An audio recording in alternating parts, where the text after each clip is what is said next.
Bom dia, queridos irmãos. Estamos iniciando mais uma escola bíblica virtual. Estamos estudando sobre os conflitos da vida, com o tema A Culpa Humana e a Graça de Deus. Estamos vendo sobre os tipos de culpa. Já estudamos sobre a culpa objetiva. A culpa objetiva é a quebra de leis, pela qual o homem se sente culpado. Ela se divide em 4 tipos: a culpa legal, a culpa social, a culpa pessoal e a culpa teológica, que é a quebra de leis. Entretanto, queridos, hoje nós vamos estudar sobre a culpa subjetiva. O que ela nos ensina? A culpa subjetiva é o sentimento de pesar, de remorso, de vergonha, de autocondenação que frequentemente surge quando fazemos coisas erradas, ou pensamos coisas erradas, ou deixamos de fazer aquilo que é certo.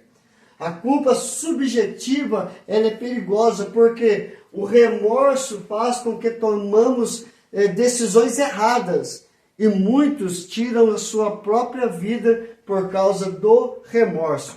Eles não procuram o perdão, eles não se arrependem daquilo que fez de errado, e ele não conserta a situação. Nós temos vários exemplos, mas vamos citar 2 exemplos desta culpa subjetiva.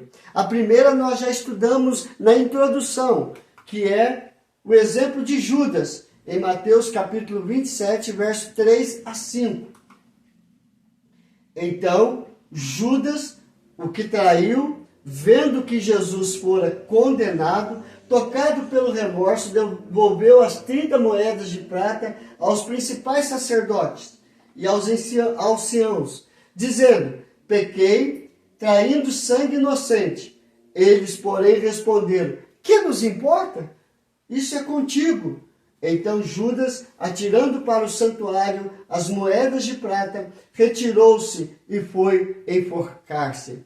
Então nós vemos claramente que Judas, depois de trair o Filho de Deus, depois de trair a Cristo Jesus, depois de trair o Salvador, ele não se arrepende, mas ele, tocado pelo remorso, ele saiu e foi enforcar-se. Ele não procurou resolver claramente o problema da sua culpa, de ir procurar o perdão divino, de procurar o perdão de Deus. E ele chora e ele retira-se para enforcar-se. Há um outro exemplo no Velho Testamento de Esaú. Esaú tinha um irmão chamado Jacó. Esaú era o primogênito. Então, em determinado momento, em Hebreus capítulo 12, verso 16 e 17, ele faz esta menção lá do Velho Testamento, dizendo: nem haja algum impuro ou profano, como foi Esaú, a qual, por um repasto, vendeu seu direito de primogenitura. Pois sabeis também que, posteriormente, querendo herdar a bênção, foi rejeitado, pois não achou lugar de arrependimento, embora com lágrimas o tivesse buscado. O que está acontecendo aqui? Esaú, como primogênito, ele tinha o direito, na cultura judaica, de receber a bênção primeiramente, porque ele era o primogênito. Ele seria abençoado primeiro, e depois, posterior, Jacó, que receberia o que sobrasse da bênção que cairia na primogenitura.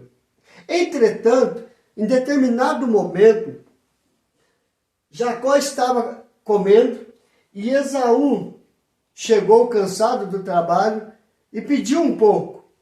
E Jacó disse: eu só te dou um pouco se você me dar o direito de primogenitura. E Esaú pegou e disse: é teu, pode ficar com ele. E quando seu pai Isaque foi morrer, Jacó entra, porque ele já havia comprado o direito de primogenitura, e recebe a bênção do pai primeiramente. E logo após ele sair, Esaú chega e vai para buscar a bênção da primogenitura. Isaac falou assim: eu já abençoei o seu irmão. Então ele chora amargamente com lágrimas de remorso, mas ele não se arrepende do que havia feito.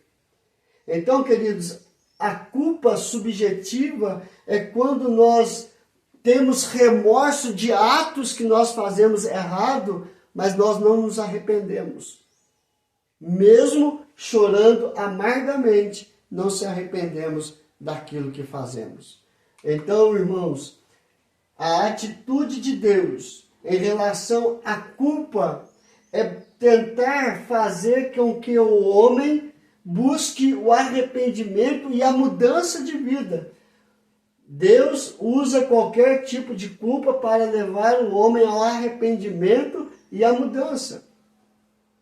Então nós temos que procurar esse arrependimento e esta mudança para termos o perdão e a justificação. Por isso, os tipos de culpa, eles existem para que o homem possa se tratar com relação a isso. Para Deus, há pouca diferença de culpa e de pecado. Elas quase andam juntas. Ou seja, nós erramos, pecamos e depois sofremos com a culpa.